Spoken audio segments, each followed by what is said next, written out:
Jackson is remembered for hating two groups of people. One would be the wealthy that he thought were taking advantage of the government and being privileged by the government. But if he hated anyone more than those folks, it was Native Americans. He had spent most of his life fighting them. If you remember, during the time of Jefferson, people talked about Native Americans as if they were noble savages.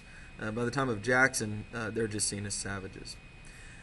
And there was a great push by many people to move the Native Americans west. Some just wanted their land. Others argued that it was humane. The only way to avoid more warfare with the Native Americans after things like the War of 1812 was to just get them out.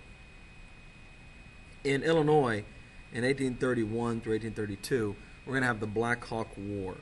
And this is where two groups of Native Americans, the Sac and the Fox, will unite under the chief Black Hawk, claim that the treaties with America are illegal. And even after they try to surrender, our army will attack them and pursue and massacre them as they head west. Abraham Lincoln, by the way, as well as Jefferson Davis, the future president of the Confederacy, will serve in this war. Although Lincoln will not see combat, he'll be a quartermaster. In Georgia, Alabama, Mississippi, and Florida, there's a group of natives we call the five civilized tribes: the Cherokee, the Creek, the Choctaw, the Seminole, and the Chickasaw. Now, of course, what we mean by civilized is that they live like white people. They've started farming. The Cherokee have even translated a Bible into Cherokee so they can be better Christians. And they've been very successful. Particularly the Cherokee have made enormous profits on their farmland. It turns out they turned out to be pretty good white people.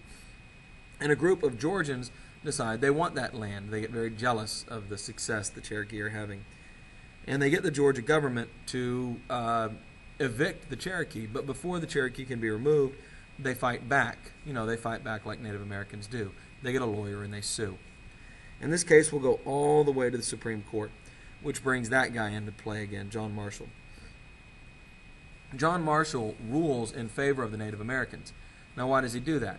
Well, he does that because, remember, John Marshall's thing is that contracts must be protected, and land ownership is a contract. And if a state government can void a contract, that would undo our entire economic system, in Marshall's eyes anyway. Jackson responds, this is probably not true, but Jackson is rumored to have said, "Marshall has made his decision, now let him enforce it." And he sends the army, and he removes the Cherokee anyway, in direct defiance of the Supreme Court. The Cherokee are given $5 million in compensation, but they lose their land. And to make it worse, they are force marched in the winter and put in Oklahoma, which is a fate worse than I can imagine. 7,000 soldiers under the command of Winfield Scott will march 17,000 Cherokee east. Thousands of Cherokee will die along the way due to the bad weather. Thousands of them ran away into the Smoky Mountains, where there still are today. There's Indian Territory today. This is in the winter of 1838. All five tribes were moved. The Cherokee just were the last ones. So they're the ones we kind of remember the most. Some Seminole escaped into the swamps of Florida and would fight alongside escaped slaves for many years.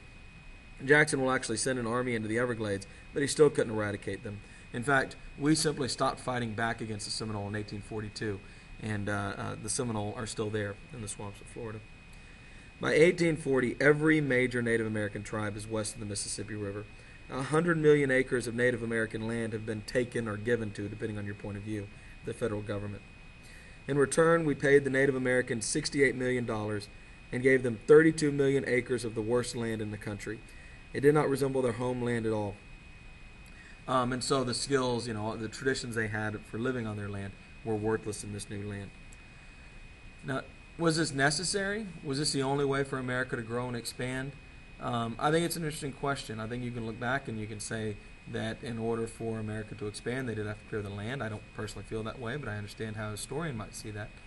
But I also think it invites us to imagine other scenarios where we might have found a better way to deal with this issue of both the whites and the Native Americans wanting the land.